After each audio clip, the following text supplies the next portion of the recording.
Story 1. AITAH for telling my sister she's not allowed to bring her homemade food to Thanksgiving because her cooking is ruining the meal? Every year, our family does a big Thanksgiving dinner, and we all typically bring a dish or two. My sister, who's a lovely person in every other way, insists on cooking something homemade every time. The issue? She's not a great cook. And I don't mean just not great. I mean she has somehow managed to turn classic dishes into borderline inedible creations. For context, last Thanksgiving, she showed up with her special recipe stuffing that was over-seasoned with random spices like cinnamon and cardamom. It was dry, and the flavors were confusing and totally off for stuffing. Only one person took a small bite, and the rest went untouched. Another year, she brought a green bean casserole that had some kind of strange, chewy texture. She later admitted she used coconut milk and almond flour to experiment. No one wanted seconds of that either. This year, I'm hosting Thanksgiving. Since I'm responsible for putting it all together, I wanted to keep the menu consistent so that people could actually enjoy a cohesive meal. I thought I'd avoid drama by asking her to bring non-food items instead, like wine, soda, or even some flowers. I explained to her, very kindly I thought, that I just wanted to make things easy and streamlined, and I'd handle the main dishes. But she didn't take it well. She got offended and told me I was being controlling and shutting her out of the family gathering. She then accused me of making her feel inadequate and said that Thanksgiving is about everyone contributing, not me deciding what's acceptable. I told her that everyone appreciates her effort, but that she could contribute in other ways and still be part of it. She doubled down and said she's bringing her famous green bean casserole whether I like it or not. Now my mom and a couple of other family members have chimed in, saying I should just let her bring whatever she wants because it's Thanksgiving and it's the thought that counts. They're acting like I'm committing some huge offense by wanting the food to be enjoyable for everyone and not have random experimental dishes that no one will eat. But I feel like I'm just trying to keep the meal enjoyable and, frankly, edible. I don't think it's wrong to want guests to actually enjoy the food, especially since I'm putting in a lot of effort to host. Am I really being unreasonable here? AITAH? Relevant comment? Crystal Queen 3000. YTA. It's one dish that everybody knows is bad and won't eat. Why is it a big deal? I get where you're coming from, but it's not just one dish. It's every year, and every year she brings multiple dishes with strange combinations that no one eats. And it ends up feeling awkward because she keeps pushing people to try her food, and you're stuck pretending it's not that bad or trying to avoid it altogether. It also feels like a waste of time, effort, and money, especially since it's supposed to be a big family meal where we enjoy the food together. I just want people to actually look forward to the meal, not feel obligated to pretend they're enjoying her experiments. I didn't think it'd be a big deal to ask her to bring something else. It's not like I'm uninviting her. But maybe I could have handled it differently. Choice second 5,587. I'm just super curious what other things she's made. If you're willing to expand on a few more, I want to know how bad we're talking here. OP. Oh, buckle up because there's a list. Here are some highlights from past family gatherings. Thanksgiving 2019. She made a spicy cranberry sauce that had whole chunks of jalapeno in it. She insisted it was elevating the flavor profile, but it ended up making people's mouths burn while eating turkey. We tried to pair it with other stuff on the plate, but it was a no-go. 2. Christmas 2020. She brought a fusion mac and cheese with wasabi and horseradish mixed in. Let's just say it was a very unexpected flavor to experience in a traditionally creamy, comforting dish. There were some coughs and watery eyes at the table that night. 3. Easter 2021. She made a carrot salad that had shredded carrots, raisins, and sardines. She claimed it was based on some Mediterranean recipe, but I'm pretty sure no Mediterranean grandma would approve. 4. Last Thanksgiving. This was the infamous cinnamon cardamom stuffing. She wanted it to be warm and aromatic, but it ended up tasting like a holiday candle. The texture was also super dry, and even though she noticed no one was touching it, She blamed it on us, not appreciating new flavors. 5. Family BBQ. This past summer, she did a BBQ tofu thing that had an odd vinegar peanut butter sauce. I don't know what cuisine inspired that, but it didn't belong anywhere near a grill. People tried to be polite, but most of it ended up going home with her. So, yeah, this isn't just me being picky. She's made some real adventures out of classic dishes, and I'm genuinely nervous for what she's planning with this whole Thanksgiving trio experience.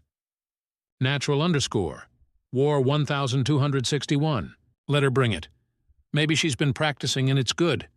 If not, maybe she'll get the hint. I see what you're saying, but honestly, she's been practicing for years, and it hasn't improved. If anything, she's getting more experimental and doubling down on weird flavors and substitutions. And I don't think she'll take the hint. She's pretty proud of her cooking and genuinely seems to think we're just not appreciating her creativity. If I thought it would lead to her realizing it's not working, I'd let it go. But instead, she just gets upset if people don't eat it, and it becomes this whole thing. I'm just trying to keep things simple and enjoyable for everyone without the awkwardness. Maybe there's a middle ground I'm missing. Impressive Arm 2563. A soft YTA. Just let her bring what she wants. It's not hurting you, you don't have to eat it. It might even be fun to pretend it's the best thing ever, and throw some away when she isn't looking, to make her feel good. It could be part of the traditional holiday experience. Oopie. I get that, and maybe I am overthinking it. It just feels like a small battle I'd rather not have every year, especially when I'm hosting and trying to make sure everyone genuinely enjoys the meal. I mean, I can definitely go with the smile and nod approach for the sake of family peace. But it does feel a little exhausting to pretend every time. I guess I just don't want to encourage her thinking that everyone actually loves it, especially when it's clearly not working. But you're right. It's just food, and maybe I should focus more on making her feel included than on the menu being perfect. I'll try to keep this in mind and relax about it. OP updated the next day, same post. Update. All right, well, things have escalated fast. Thanks to everyone who offered advice, I tried to compromise, but it's already turning into a whole thing, and Thanksgiving is still a few weeks away. After our last conversation, my sister was being pretty cagey about what she planned to make, so I reached out to my mom, hoping she could help smooth things over. Instead, she got defensive, saying I'm overthinking and that it's just one dish.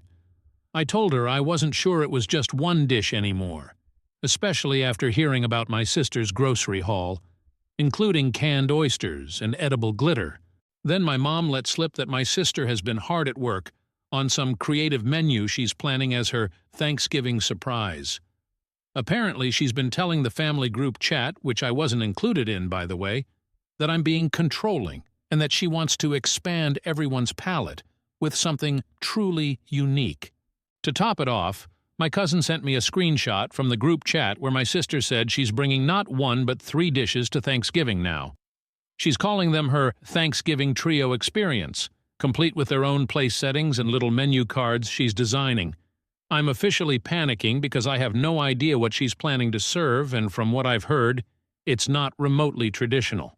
At this point, half the family thinks I'm overreacting while the other half is texting me with things like, "Is she really bringing glittered sweet potatoes?" I feel stuck. If I try to control it anymore, I'm the bad guy, but if I don't, Thanksgiving might turn into a tasting event for my sister's avant-garde cooking. So yeah, Thanksgiving is weeks away, and it's already become a family spectacle. I don't know whether to brace myself or just preemptively order pizza. Relevant comment. OP when told to let the sister take charge for the meal. Haha, I have to admit, that idea is very tempting. Letting her take the spotlight with her Thanksgiving Trio Experience, while I sit back and sip on a glass of wine, sounds like one way to make a memorable holiday, especially if everyone gets to see exactly what I was trying to save them from. It would be kind of poetic to just lean into the chaos and let her creations be the star of the show, for better or worse. I have a feeling it would definitely be a Thanksgiving to remember, even if I'd have to brace myself for the family reactions. It's like a mix of malicious compliance and hands-off hosting, and I kind of love the idea of just throwing in some edible arrangements, a ton of drinks, and calling it a day. And yeah, if it all goes sideways, I'll have plenty of remember that one Thanksgiving stories to pull out in the future. Thanks for the laugh and the wild suggestion. This might just be a holiday fantasy, but it's definitely a fun one to think about. Inagos_left_hand. Honestly, I think you should just let her do this. It can be a new family tradition. Your sister brings something weird and inedible. You all ignore it and poke fun at her terrible cooking later. Is this really something you want to create drama over? OP. You're right. Maybe I've been looking at this all wrong. Letting her bring her unique dishes could actually become a funny little tradition if we let it. I mean, every family has its quirks, and maybe this is just one of ours. Instead of stressing about it, I could just embrace it and let her dishes be part of the Thanksgiving lore that we joke about later. It's definitely not worth creating unnecessary drama over, and if we all just go with it, I bet it'll be less awkward and maybe even entertaining in its own way. Thanks for the reminder to just roll with it and not take it so seriously. Jenny BC. Ooh, please update us after Thanksgiving. I can't wait to hear about her culinary experiments. OP. Ha ha. Don't worry. I'll definitely keep you all posted. I'm honestly half curious and half terrified to see what she ends up bringing. If past holidays are any indicator, we might be in for some very creative dishes. And I have a feeling the family reactions alone could make for quite the story. So stay tuned. If anything wild goes down, I'll be back with all the juicy details after Thanksgiving. Fingers crossed for a low-drama meal. But let's be real, I'm probably not that lucky. Story 2. I'm 27F having troubles answering people's questions about my pregnancy, caused some drama with friends, all 20s. I'm 7 months pregnant with a child I plan on giving to a wonderful couple, closed adoption. I made this choice because the child was the product of non-consensual sex. I didn't press charges because I was a bit of a party girl and didn't think I would be believed. I honestly have no idea who the guy was. I just remember trying to push him off and being too drunk to do so. My choice to not press charges. My choice to keep the pregnancy. My choice to adopt out. I am comfortable with these choices. They are private and personal, and I am keeping most of this to myself. My asshole friends and coworkers have turned it into a game. I was hiding the pregnancy until I started really showing a couple weeks ago. I get that people are curious about it. It's rather surprising, but I saw a betting pool being passed around the office. They are placing bets on who is the father. I was shocked and a little hurt. My friends are also curious. I have one close friend who basically knows everything. She's going to be in the room for the birth for me, and she's not telling anyone. So rumors are starting. One terrible rumor is that it's my, now former friend Karen's husband Troy's baby. Karen called me in tears. I went over to her house to tell her to her face it wasn't possible. She demanded to know the truth. I told her it was none of her business and she blasted me on FB. Some friends have been really nice to my face, but everything gets back to me eventually. Some people are saying that I'm a paid surrogate. I guess that one is okay. I hate that people are talking about me like this. I made one blanket statement on FB yesterday. I guess I can't hide it anymore. Yes, I am pregnant. I am giving a lovely couple the child they have tried to have for years. It's very personal and private, and I ask that you all respect that. It's got a bunch of comments, but I haven't read them. I'm going to take a big break from social media. I don't know what else to do or say. I am uncomfortable with everyone's constant questions. I love my job and usually my coworkers. It's my hope that I can suck it up and go back to normal in a few months. Weirdly, I've got great inner peace with everything because I am so happy to be giving the adopting parents, who are the kindest men I have ever met, a kindergarten teacher and a social worker, something they could never have on their own. Here's what I need from the readers of this sub. What can I say that isn't a lie, but will shut people up without giving out information I'm not comfortable sharing? I don't like calling her, the baby is female, an accident. The two people who know the whole truth, my friend and my doctor, immediately asked me why I didn't report it. I'm ashamed and humiliated. I really don't want to say much of anything. I think a big part of why this is so hard for me and those around me is that I'm usually really talkative and social, loud-mouthed. I'm in sales, so now that I'm showing, I'm also dealing with these questions from strangers too. Should I go to my manager about the pool? Laugh it off? Wait for it all to blow over? Teal.Dodger. I need to figure out what to tell people about my unplanned pregnancy in a polite but firm way that will make them stop speculating. Update #1. OP updated in the same post on same day 4 hours later. Thank you so much for all the support. I'm glad I posted this. I had a good cry, took an antacid, or 4, and went to the owner Jim. I told him the truth, and I told him that I really didn't want the guys to know and I needed the jokes and talk to stop because it was hurting me. He hugged me and told me he was proud of me, which made me cry again. Fucking hormones. He gathered the staff and had a quick, what he calls come to Jesus, meeting. He announced that he would fire anyone who made me uncomfortable about my pregnancy on the spot, and that all the money from the pool needed to end up on my desk, pronto. He was great. He didn't share any of my personal info, he just protected me and made it quick and easy. After we dispersed, he told me I could have an additional week paid medical. I already have 2 weeks sick, vacation I haven't used. I am going to talk to my friend and tell her she can subtly let people know what happened, especially Karen. This baby bump is sales gold. I just landed a big commission while sitting. I still think, as great as Jim is, I need to get out of this town. I'll always be a trailer park slut to people around here. My mama died when I was real young, and I acted out a lot after that. Everyone knows what I did and won't let me forget. Despite working my ass off to graduate, working my way up to sales lead, buying my home and fixing it up myself. I'm sick of Oklahoma. I'm thinking maybe somewhere in Oregon or Washington. Real pretty up there. Again, thank you for all the kind and helpful advice. I feel so much better. This has always been one of my favorite subs to lurk. Thanks. Relevant comment. Commenter 1. Your friends and colleagues are assholes.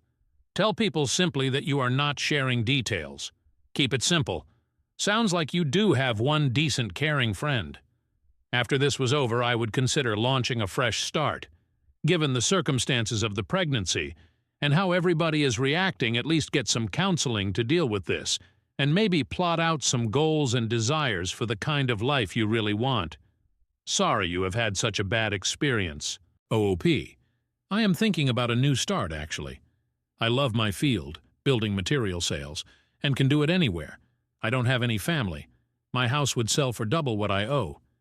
I've been researching towns that I've always liked. My doctor gave me a referral for a therapist, but I wasn't interested. Maybe I should give it a go.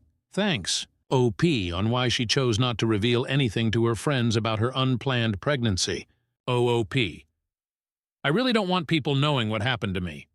Like I said in my post, the first reaction was, why didn't you report it? I hate that I didn't. I hate that some dude is out there thinking he can do that. I hate that I used to drink so much. I hate that because I used to drink a lot and hook up a lot that people think so little of me. I just don't want everyone to know. I don't want this little girl to ever find that out.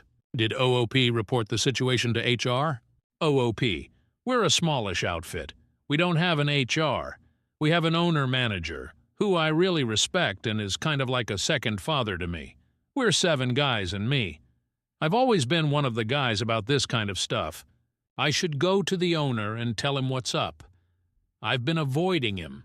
I've been avoiding everyone. I don't want to be pitied, but this shit, it worse. I'm all over the place, sorry. I'm shut in my office with the worst heartburn I have ever felt trying not to cry. OP should consider about leaving her job. OOP. I still have to work with these guys for another couple months. 40, 50 hours a week. Maybe longer, I'm still deciding. They just got their pee-pees smacked by work daddy for being insensitive in a place where we regularly tease each other for everything. They did something stupid, but I still want to get along with them. Update #2, Raredit. March 17th, 2017. First, I'd like to thank the kind, understanding folk in this sub for your help when I posted this a few months ago. I had a few PMs asking for updates and how everything went. It's been a wild ride. I'm posting this from a freezing but spectacular beachside hotel on the coast of Oregon. I had a job interview this morning that I feel really great about and 2 more lined up. My house sold fast and I have some money to live on and start fresh. And do I ever need a fresh start? A few days after I made that post, rumors started up again. I was pregnant with my boss's baby. Some of you called that. And then it was a co-worker's. And then my friend's husband again. To save face, I asked my friend to tell the right blabbermouths the truth. That backfired. Hard. Someone, or some people I don't know, started posting on Craigslist about me and the baby. There's this section called Rants and Raves, but I guess people just post garbage there. I looked at some of the posts and someone really has it out for me. They said I was crying rape because I was too slutty to know who the father was. They called me the worst names. I flagged what I could, but new posts kept popping up. I tried to ignore it. I had a good friend write me this long-ass text about how I was making it all worse with my rape story. I was devastated. I guess my prior life and reputation are all people there will ever think of me. I kept my head down and just tried to forget it all. It was affecting my work. I put my house up for sale and made a plan to GTFO. I was at 38 weeks and had resigned my position. My wonderful boss told me I could come back, but I don't want to. I was selling most of my belongings and packing what mattered to me. There's a knock on my door real late. Later than folks should be knocking. It was a man I kinda know from the bar scene. He was drunk and angry. He told me it was maybe his baby and I had no right to call it rape.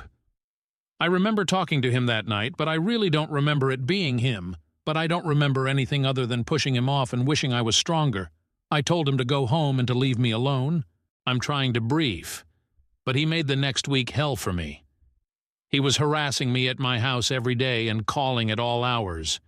He was threatening me and demanding a paternity test. I was terrified that he was going to mess up the adoption. I was growing more and more scared for my safety, too. I couldn't sleep or eat. My friend came over and we called the police and told them everything. The officer who came to my house was great. I don't know what they said to him, but it worked and he left me alone. I went into labor the next week. I ended up getting C-section because the baby had turned and was breech. One of her fathers ended up holding my hand. My friend was there, but only one was allowed in the room. He got to cut the cord. The baby was perfectly healthy and beautiful. She had this thick, dark hair, the chubbiest cheeks. Her fathers were instantly and madly in love. They took her home the next day. I had to stay a while because of the surgery. It was the hardest 3 days of my life. The hospital sent a therapist in, and she was helpful. When I was released, I spent a few days in a luxury hotel with my dear friend. I never went home. I paid someone to pack my stuff for me. I spent the next 2 months at my grandmother's house in Texas, recovering and thinking and waiting the cash from the sale of my house. I was terrified I would get a call that the man from the bar had somehow fucked up the adoption. But it hasn't come, and I grew less worried. I honestly don't care who the father is. I just want the baby to have a good life. I continued to see another therapist. When I felt well enough, we packed my rig and I took off. There was a vague plan of head west and find it. I went to the Grand Canyon. I saw the great white sands. I spent an entire freezing day staring at the ocean in Santa Monica. I did the trip cheap, mostly sleeping my car in cheap hotels. I spent time in every place that I found beauty. I landed here at the prettiest place I've ever seen. I got a good rate at a motel and got an Oregon driver's license. I thought about changing my name too, but I don't want to change who I am. Just the where. Wow, this ended up being a novel. Thanks again. Old Dee Dyer. I put up with more awfulness and had the baby. She is with her family and loved. I got the fuck out of Dodge. I'm happy. Well, I'm working on happy. I feel free. Relevant. Comment? OOP moving out of town. Start fresh. Make new social media accounts. OOP. Excellent advice. I used to love Facebook. I have cousins and such that I can only really contact through it. But I disabled my ACCT during the Craigslist nonsense and I don't miss it. I got a new phone number too and only gave it to a few people I want to hear from. I was a little worried about no social media presence and getting a new job, but I'll cross that bridge if it comes up. I have a glowing recommendation from my old job and a proven record of success. That should be enough. Everyone here has been so nice. Not Oklahoma nice, that's just nosy nice. People here are chill and kind-hearted. The manager of the hotel I'm calling home at the moment, she just gives rooms to the homeless when it's cold. Doesn't make a big deal about it either. And the kids at the coffee shop I like are all real artsy and funny. I haven't met a mean or snarky person yet. I know I'm new, but it already feels like home in a way. Story 3. I just took a DNA test. Turns out I'm 23% related to my husband. I've known my whole life that I'm donor conceived. I grew up in New South Wales, and my parents were always open about it, so it was never some big secret. I didn't think much about it beyond that, though, until a couple of years ago when my husband and I decided to take an ancestry DNA test. We thought it'd be fun. Maybe I'd find some half-siblings, and he'd learn a bit more about his side of the family. Well, we got the results, and I matched with him, my husband, as a half-sibling. At first, I thought it had to be some kind of mistake, or maybe I misunderstood something. But no, after looking into it, we realized his dad was also a donor, and no one ever told him. Now, here we are, married for years with 2 kids, and we're still trying to figure out how to process the fact that we're siblings. I don't even know how to explain how I feel. It's just overwhelming. I love him, of course, but this changes so much. We've already spoken to a genetic counselor and we're trying to move forward, but it's like everything we thought we knew about our family has been flipped upside down. I just feel kind of lost. Has anyone else here gone through something like this? I'd really appreciate hearing from anyone who has dealt with something similar. Or even just your thoughts. Eat it. This blew up much bigger than I intended. I'm going to speak to my husband about family therapy again and sit on this information. We have no interest in going public at this point. Relevant comment. Commenter 1. I think you need some family counseling. First between you and your husband, and then later down the road when you inevitably tell your children. I'm not sure if you are able to take leave from work, but it would be a good idea to look into that, because this is absolutely something you need to process without work distraction. I'm in therapy myself, but unfortunately my husband is not open to that right now.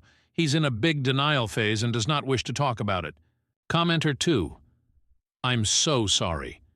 This was bound to happen somewhere in the world at some point, given the current unregulated fertility industry that puts profits above the rights and interests of the donor-conceived child. If you are up to it and think it would help, I have a few pieces of media to recommend. The Man with 1,000 Kids, a documentary on Netflix. Laura High, a content creator and advocate for DCP on TikTok, Instagram. Multiple books have helped me, such as Inheritance by Dani Shapiro, Uprooted, and The Lost Family. I have not come across this particular scenario where children were conceived by accidental incest between DCP, but a lot of people have other traumas related to the industry and have explored that. I also understand if you don't want to research the situation. I didn't when I first learned I was DCP by surprise. Talking to someone is important, though. You will be okay. Your kids will be okay. It's super weird and icky that this happened, but it's not your fault. OOP. I've actually seen most of that media and read a couple books from Australian DCP. I'm lucky to have been told early that I was donor conceived. It was never a huge factor in my life until now. Update. October 24th, 2024. Thank you so much for all of the responses, support, and advice. I've taken some time to process, and I wanted to provide an update on where we're at. First, I have been in individual therapy and working through everything. It's been incredibly helpful to have a space to just unravel my thoughts. My husband has also told me that he's open to couples therapy, which is a big step for us, and I'm hopeful it will help us navigate this together. To confirm some things, yes, my father-in-law is the donor, which makes him not only my husband's father, but also mine. It was a lot to take in. We're both really angry that my husband's dad never told him the truth, and at the moment, neither of us are talking to him. It's just too much. We've also discovered about 40 other siblings so far, all of whom live nearby. That was another layer of this experience we weren't prepared for. We haven't met them all yet, but knowing they're out there brings its own set of challenges and questions. As for our marriage, no, we're not divorcing. We love each other and are committed to working through this, but we haven't told our children yet. We plan to get professional advice before we do. This isn't something we want to rush into without understanding the best way to approach it for their sake. I know many of you are part of the donor-conceived community, and I just want to say that while I'm very aware and involved in spaces like We Are Donor-Conceived, and I follow creators like Laura High, Donor Dylan, The Queer Mama, Rachel, Strangers Like Medice, Sunny, Evie Lucas, etc., I'm not interested in speaking to anyone publicly about our situation.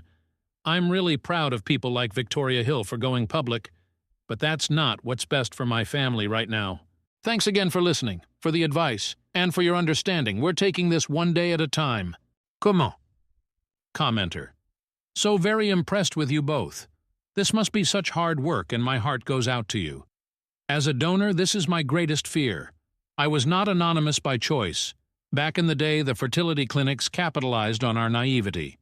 Story 4. My 21M just found out I ruined my sister's 27F life by being the cause of her breakup with her long-term partner, 31M. I feel like such a chain and a burden on her life. I've honestly never felt more like I just want to disappear. How can I talk her into focusing on her own life first? I'm a disabled 21-year-old male. I live with my older sister who's 27. I've been a paraplegic since I was a kid as a result of an accident. Our remaining parent, our dad, is pretty old and sick. He's in an old folks' home. My sister takes me to see him occasionally. My sister is pretty much my full-time carer. She has her own job, which she works to support both of us, and when she's not on her job, she's usually taking care of me. She's had a very serious boyfriend for 9 years. They've been in a relationship since she was 18. It's always been a very serious relationship. As far as I can tell, he's a really good guy and he's always been nice to me. He also hasn't shied away from offering financial help once in a while. I know my sister has always dreamt of marriage. We talk about it so much, me and her, ever since we were kids. We do play weddings. She would always imagine the day she would get married, spend hours looking at bridal dresses. Even as an adult, he would fantasize about getting married and spend a lot of the time looking at bridal dresses, talking about her dream wedding, what kind of house she'd like to have. She had names picked out for the kids since she was a kid herself, and she's always stuck with those names. So yeah, she's always dreamed of getting married and having a family for a long time. Her current boyfriend has been with her for so long and has been so good to her, I figured he would always be the one to marry her. And I'd be happy for her. Finally, she'd have someone to take care of her, instead of her having to take care of me all the time. Well, that all came crumbling down. She returned home one day a complete mess, crying and pouring her eyes out all over the place. She told me they'd broken up, it was over. She was so sad, oh so sad, it was heartbreaking to see. It was like a dagger in my heart to see her crying and upset like that, and I felt so useless 'cause all I could offer were meaningless words. She wouldn't tell me why. I figured she just didn't want to talk about it. After a few days, she still didn't want to talk about. She was still incredibly upset, crying a lot. I told her I'm her brother. I may be physically disabled, but my heart and mind still work perfectly. She can talk to me about anything. Very reluctantly and with pushing, she opened up about it. She told me her boyfriend had proposed to her. I told her that's excellent. Why did they break up? She had always wanted to get married and had been waiting years for this. She told me they had talked about it, and her boyfriend wanted her to move in with him. They would find a separate carer for me to look after. They would still see me occasionally, but I would not visit them, and my sister would no longer be my carer at all. My sister told me she couldn't accept that, and that was the offer on the table as her boyfriend wanted it. She said she couldn't accept it, they couldn't reconcile their different wants, and they broke up. I told her she's crazy. She should have chosen her boyfriend. I know she loved him so much, and he was crazy about her. She should have gone and gotten married. She can stay tied to me forever. She should live her own life and have her own family. She was still crying heavily, and she told me she realized that she would never be able to have that. All that stuff she wanted as a kid, to be a bride, have a wedding, have a family, none of it would ever happen. She would be taking care of me forever. I insisted to her, telling her she didn't need to take care of me forever. She should live her own life. She said no, that's what she wants. That's the way it has to be. She would have it no other way. When I kept insisting, she said, "No, that's it. She's in charge. She makes her own life decisions, and I should stop telling her how to live her life." She got angry at me, and I quickly apologized. She said it's okay, but I could tell she was really upset and in a bad mood. Why is she doing this to herself? I don't understand. Doesn't she see that I don't want her to sacrifice herself like this?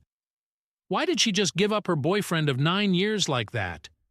She loved him so much and he loved her, so why did she just push him away like that? Why is she hurting herself like that? I don't want her to be hurting herself just for my sake. I never asked her to make this sacrifice of herself. I told her I wouldn't mind getting another carer for me. She said, "No, it's her. It has to be her. It's her job. It's her duty to me and to our family. She has to take care of me always." She wouldn't have it any other way, no matter how much I tried to reason. I hate myself so much right now.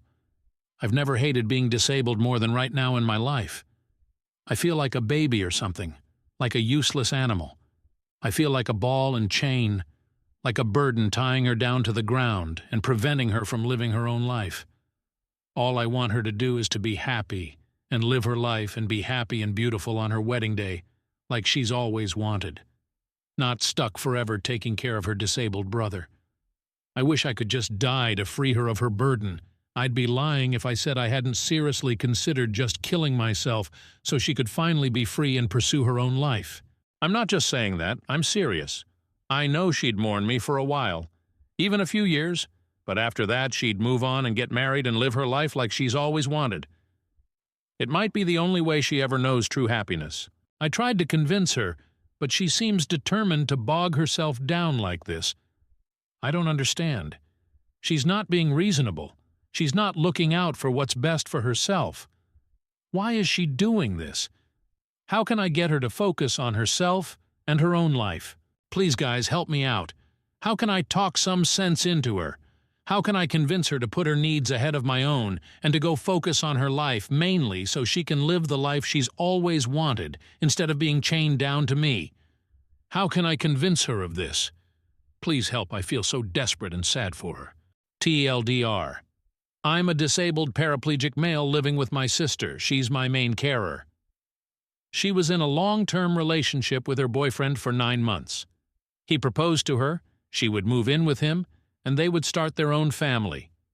She's always dreamed of having a wedding and a family since she was young, but she refused because it would mean she would have to stop taking care of me and hand my care to someone else, and her boyfriend wouldn't let them take me in with them. I now realize that I'm a chain holding her down forever and preventing her from living her own life. What can I do? How can I talk her into focusing on herself first and going and living her own life? Relevant comment. We got caught. Can you contact a social worker to work as a mediator between the two of you? So that you can get the care you need but still maintain a relationship with her in which she is just your sister, not your carer? Oh, P. Absolutely. There are many options. I discussed it with her and told her I could easily find programs that would provide a carer, albeit with added expenses, so my sister no longer has to be my carer and she can go and live her own life. She wasn't interested. She is absolutely stubborn and determined. She seems to have it stuck in her head that she has to be my carer permanently. I don't know why. Update May 1st, 2016.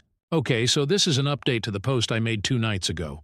I just want to first of all say thank you so much to all those of you who posted extremely kind and heartwarming comments. That was amazing of you. Thank you so much. I'm also feeling much better now. I understand things much clearer and talked it over with my sister. It seems I was confused, and in the heat of the moment, there was a lot of misunderstanding.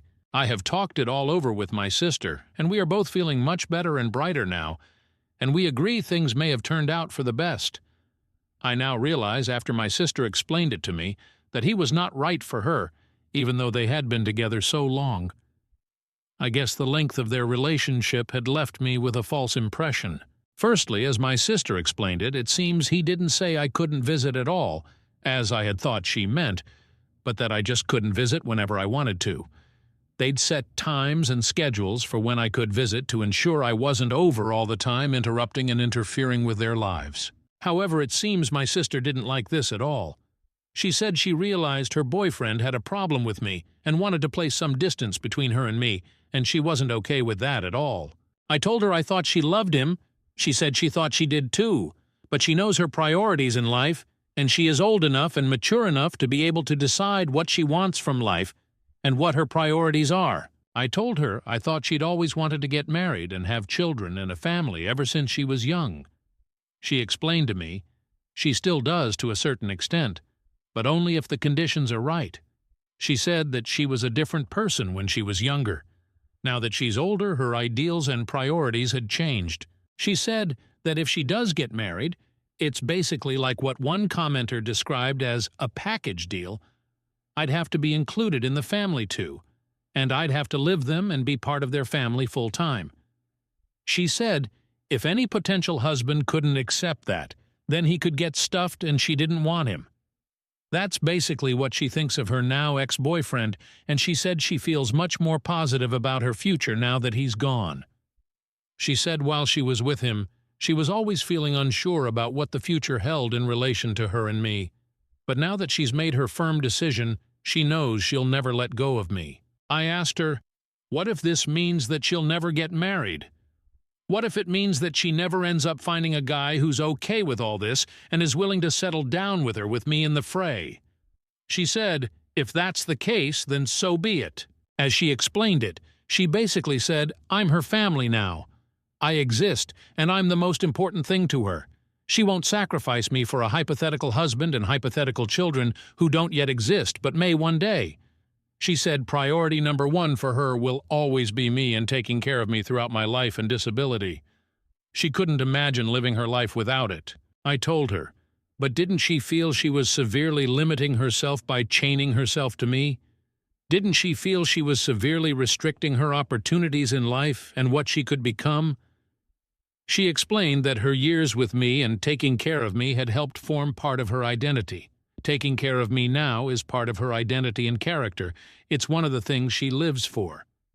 I found that amazing, but she said she could have it no other way. I provide to her just as much as she provides to me, she said, and perhaps even more. I told her she was exaggerating, but she insisted it was absolutely true.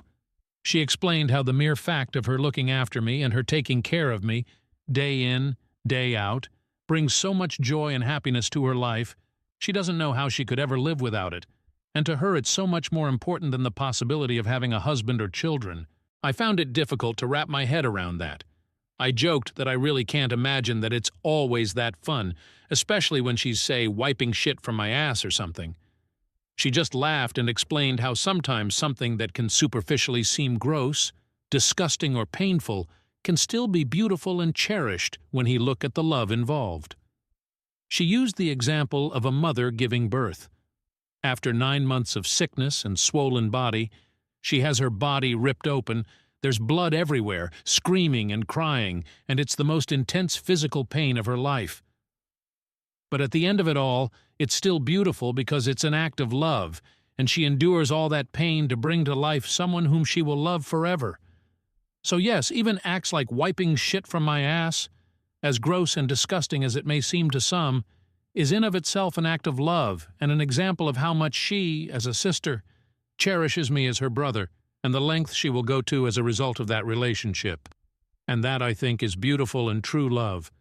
So now I have a completely new outlook on her and our life. It's much more positive, and I no longer see myself as a burden or a chain. She helped me realize my own self-worth and value. I'm not just some disabled guy in a wheelchair that needs help. I'm a brother, and I provide love, friendship, and value to this amazing, beautiful, kind-hearted woman I am so proud to call my sister. I no longer have any thoughts about ending my life at all because I realize how much I am worth to her and how much I mean to her, and how much it would hurt her if I do that, and I could never bear to do that. So I just thought I'd share that update with you all. After all those incredibly warm and supportive comments you gave me were so uplifting. I can honestly say, even though I may be physically disabled, I consider myself to have this amazing gift because I'm blessed with love. And this love is the most amazing thing in the world. I can't imagine living without it. Thank you all so very, very much. Elder, feeling much better now after chatting with sister about her relationship. Turns out her boyfriend wasn't what I thought and wasn't right for her.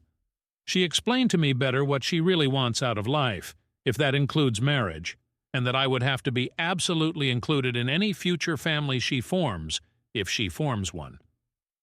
I no longer consider myself a burden, and I no longer think of ending myself. I really feel like a valued, loved, and cherished person blessed with the amazing gift of love. Story 5. My 32F wife, 30F, of 4 years is overteaching our kids, 2 and 4M. Everything is either a learning experience or an opportunity to learn a skill. I feel like I'm living in a children's workbook, and I can't anymore. No, my wife is not actually a teacher. So our kids are to the ages where they're becoming little people, and it's awesome. Our older loves being a big brother, and the younger is growing by leaps and bounds.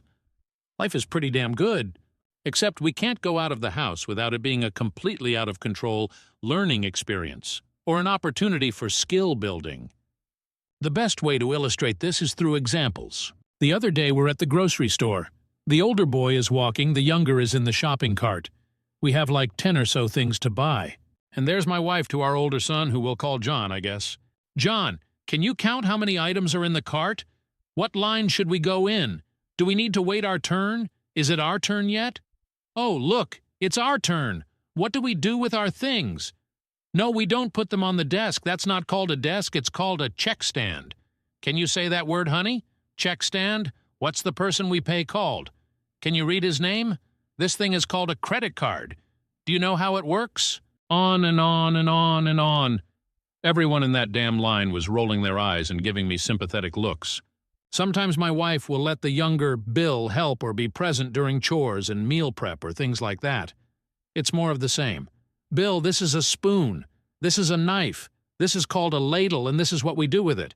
This is a cup. These are noodles. We need to put them in water that's boiling. And you know water is boiling when you see bubbles to make them soft enough to eat. This is dish soap. It makes the dishes clean. He's 2, for God's sake. It's just everything is learned to death. The other night we were out for a walk and a little kitten darted across the street. Now, a normal parent might ask the kid what animal that was. If he says a cat or a kitten, she'd say good job and move on. John said it was a cat. My wife said, yes, it's a cat, but it's a baby cat. Do you know what a baby cat is called? Is a cat a mammal or a reptile? How do you know? How do mammals raise their young? Do all mammals have fur? I told her I was getting a headache. She could finish the walk with the kids and meet me at home. It wasn't a lie, really. Something similar happened at the fair, too. I'm not exaggerating when I say the kids never got to go on one ride and never got to eat one treat because they were so busy learning and building skills, and I can't even deal with that phrase anymore. It makes me want to scream. Anytime I bring it up, like, honey, just let them have fun. We can talk about what they learned on the way home, I'll get. But this is such a great opportunity for them to build skills. They won't remember in 2 hours. If I want to get them a simple, stupid toy that's just for fun, like something they can throw around or a stuffed toy or something, nope, that doesn't help them build any skills. Or a ball is great for helping them build coordination skills. Everything in our lives in a learning experience. It's either skill building, I can't anymore, or we the kids never get to do the activity because we have to learn about it. I've talked to her. God knows I've talked to her. I've said it great. She wants to give our kids such a head start and make sure they have good life skills for when they need them, but everything doesn't need to be a learning activity. They can't just color random designs on paper. They have to build skills. Then we have to go through the primary colors and learn about crayons and then do some skill building or enrichment activity. They can't just have fun. They can't just play. After the fair, I lost my shit that night. She was getting undressed and remarked how much fun the kids had. I am not proud to say I blew my stack. This was after at least 100 conversations with various approaches about this, and I ended up shouting, "No, they did not have fun. They didn't get to ride the Ferris wheel. They got a physics lesson. They didn't get to eat deep-fried anything. They got a nutrition lesson. They didn't get to play games. They got a counting lesson. They didn't get to try to win a goldfish. They got a zoology lesson. Nothing the kids did could possibly considered fun in any universe. And now I'm an apathetic father leaving her to do all the teaching, when they're my kids too. I'm at the end of my rope. It's not like I never want them to have learning experiences. It's not like I never want them to do anything educational. But they need to just be fucking kids sometimes too. And she thinks she's making learning fun when nothing is fun anymore. And I can't listen to any more of these buzzwords like skill building and enrichment and everything repeated 50 times to the kids, or I'm going to lose my ever-loving mind. Help me, Reddit! Doctor. My life is an elementary school classroom.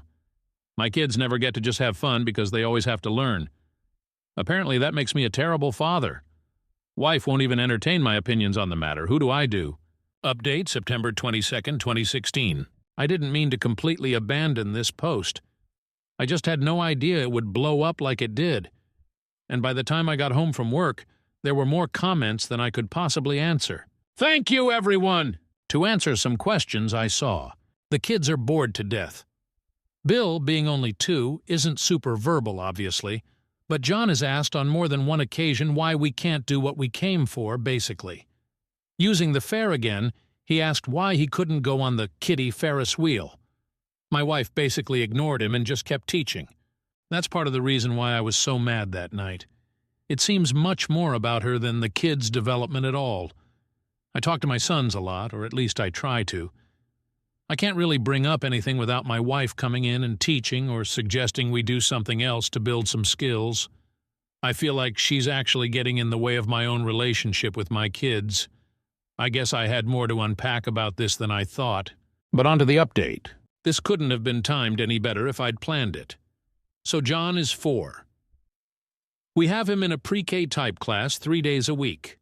The very day I made my post, I got a call from the teacher. She basically told me that John is a very smart little boy, that he seems to know a little bit about everything, and has a great vocabulary and memory. But what she said next just about made me tear up and seriously consider a divorce. There have been several instances since the class started where John has been left to his own devices. They have some structured activities during the day and some semi-structured, like times when the kids will be painting, but they're free to paint whatever and however they want. They also have some unstructured time, where they're free to play with the toys in the classroom. Some are learning-type toys. Some are just toys like the large Lego blocks, stuffed toys, balls, things like that. Well, the first time John was presented with watercolor paints and a blank piece of paper, he did nothing. The teacher blew it off as nervousness, since this is a lot of kids' first experience with being around a large number of peers away from home. She also noticed he didn't really play much with the other children. She tried to help him join in some of their games, but he didn't seem interested. She decided to call me after this incident. The class was given a box of metallic crayons and a black piece of construction paper. John did the same thing again. The teacher came over and asked him what he'd like to draw. He said he didn't know. She gave some suggestions like his favorite cartoon character, if we have a cat or a dog to draw his pet. If we didn't, draw a cat or a dog he might like to have, draw a space alien and a spaceship, and he still said he didn't know what to draw. After a few more suggestions from the teacher, John apparently looked at her and said, "I just don't know what skill I'm supposed to learning. Like I said, I nearly broke down. I guess I never put it together. I should have, but I never did, and I'm as much at fault for that as my wife is for this whole thing. My sons have no social skills. They have no creativity. They have no imagination. They don't know that sometimes the purpose of fun is to have fun because they've never been exposed to it. I kinda hate myself for not extrapolating this. So basically, we're raising walking encyclopedias with no personality. They aren't actually building any skills at all. I have a feeling they'd learn to hold crayons and draw by the time they're old enough to leave the house. They'll also be able to count, cook a simple meal, and understand that a washing machine gets clothes clean. What they won't understand is the really important stuff, They won't make and learn from mistakes with friends. They won't be able to relate to kids their own ages. They won't understand what activities are appropriate and not appropriate when they get older and start doing things without us. They'll probably end up codependent because they'll always be waiting for someone else to tell them what to do. They'll be abuse magnets. I had to come to Jesus with my wife when she got home. I didn't let her call the teacher and tell her what's what. Instead, I told her that I'd called a family therapist, and if she wanted to stay married, we were also going to couples counseling. No ifs, ands, or buts on any of it. She needs to build some damn parenting skills, and I need to learn how to grasp the concept of if A, then B. I did not leave room for negotiation. I accept my fault in this. I was an only child myself. My parents were pretty hands-off, for the most part, and I haven't really had a lot of occasion in my adult life to spend a great deal of time with young children or with other parents of young children. Just because I knew what was wrong apparently didn't automatically teach me what was right. I also want us to go to parenting classes eventually, but that's at a different point assuming we get through all the rest of this stuff. I want to thank everyone for their comments, and I'll be more attentive to this thread if there's anything else you'd like to know. Doctor. We're raising socially retarded robots who don't understand fun and have no personalities. I'm just as much at fault and am trying to fix it in a big way. Relevant comment. Deleted comment. How did your wife react to your come to Jesus talk? Does she agree with you that there's a problem? All the best of luck to you and your little boys. Good on you for taking control of this while they're still so young. Oh. Truthfully, I didn't give her a chance to tell me there isn't a problem because there so very clearly is a problem. My words, as closely as I can remember. Wife's name. We need to talk. I got a call from teacher about John today. There are some problems and we're both to blame. We've neglected his socializing and development as an individual, as well as Bill's, in favor of learning minutiae about everything under the sun. I don't want to be an I told you so, and I'm not putting this all on you, but I also know I've tried to talk to you many, many times about not letting them live and experience things, instead of turning everything into a book lesson. My part in this is I've done nothing to do anything differently because, honestly, I've felt that's not an option. If you want to stay married, we're going to family and couples counseling because this problem involves all of us, and there's a problem in our marriage as well. If I feel I can't speak up about how our kids are raised because I won't be heard. I've made an appointment for daytime with Dr. X. We'll give him 6 sessions to see how we feel about things, unless there's an obvious mismatch. If we feel he's helpful, we'll continue to see him. If not, we'll look for another counselor together. In the meantime, we'll research couples counselors. I just felt getting help as a family, and for the kids first was the priority. It's completely within your right to refuse, but then I likely won't be able to stay in this relationship. There really wasn't much she could say, and I deeply regret not putting my foot down about the constant pedantic teaching before it got to this point. OOP adds more info to a deleted commenter. I'm sorry you feel my experience is fiction. Believe it or don't, that's entirely up to you. If my not including every single detail, because my mind is still kind of jumbled about all this, makes me a liar, well, I don't really know what to tell you. My wife's focus on activities for the kids is always, this will help you learn X, or Y is such an important skill to have. She also talks to me about skill-building activities for the kids when they're around. He's heard the word probably about as much as I have. He's simply repeating it and has made the association that activities adults have him do equals learning a skill. He helps in the store at the checkout, because it helps him learn counting. He plays with letter magnets on the refrigerator because it helps him learn spelling. He paints because it helps him learn his colors. There's always a goal, so when an adult tells him to do something without specifying the ultimate goal, he's lost. He doesn't understand that he's doing it just to do it and enjoy it. OOP, when many keep asking for the wife's reaction, she didn't really say anything. That's the truth. I've been more than a little spineless. Maybe she didn't know what to do when faced with me saying these are the rules? Oh, my God, what did you guys want me to do? Take a video of the conversation and post it on YouTube? Make the whole post about the position of her mouth and eyebrows, what she did with her hands, the way she was standing, her breathing, to prove I'm telling the truth? Why are you so hung up on this? Pun.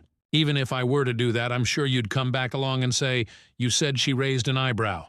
It's allergy season. Her eyes probably itch, you liar, this never happened." I mean, wow, listen to yourself.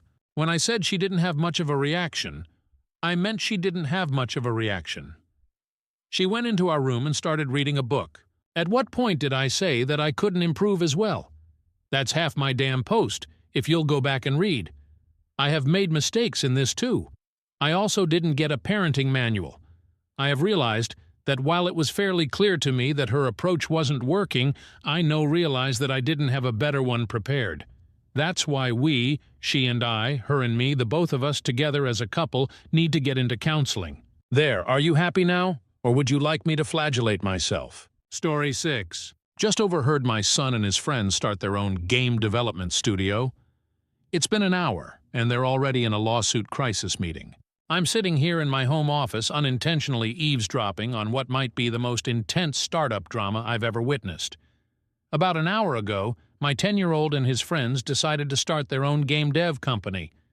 They even assigned roles: CEO, CTO, lead designer, the works. They were all set to create the next Fortnite/Minecraft/Roblox.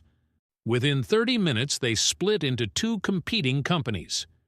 I just overheard, "Well, if they use the music I composed, I'll sue."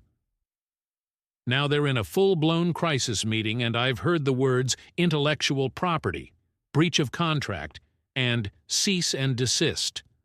They get it. Top comments. Random. My son was involved in the tutorial site for Warcraft modding many years ago.